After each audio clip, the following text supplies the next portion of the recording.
சரி, இவ்வளவு சொன்னீங்க. குறிப்பா சொல்லுங்க. இவங்களோட திருமண வாழ்க்கையில மிக சிறப்பான ஒரு விஷயத்த உங்களால குறிப்பா சொல்ல முடியுமா? சொல்ல முடியும்.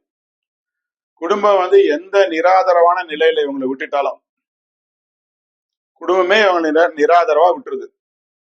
அந்த குடும்பத்துல எந்த மாதிரி மனக்குறைகள் இருந்தாலும் சரி, எவ்வளவு கஷ்டங்கள் இருந்தாலும் சரி, எவ்வளவு கொடுமைகள் இருந்தாலும் சரி, இவங்க வந்து தம்பதிகள் வந்து ஒருவரை விட்டு ஒருவர் பிரிஞ்சு வாழ்றதை விரும்பவே மாட்டாங்க. மேக்சிமம் டிவோர்ஸுக்கு போக மாட்டாங்க. எவ்வளவு நாள் அதை சமாளிக்க முடியுமோ சமாளிப்பாங்க.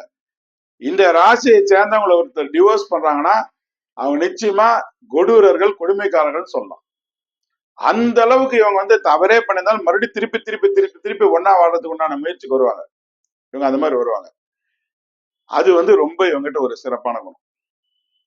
அது மாதிரி பிரிஞ்சு வாழணுங்கிறது விரும்ப மாட்டாங்க. பேசாம இருந்தா கூட சரி, அந்த வீட்லயே இவங்க இருப்பாங்க. அந்த கடமைகள்லாம் செஞ்சுட்டு இருப்பாங்க. அந்த பணிவிடைகள்லாம் நடந்துட்டு இருக்கும். இது ஒரு விசித்திரமான கேரக்டர். அதனால இவங்க பிரிஞ்சு வாழ்றதை விரும்புறது இல்ல.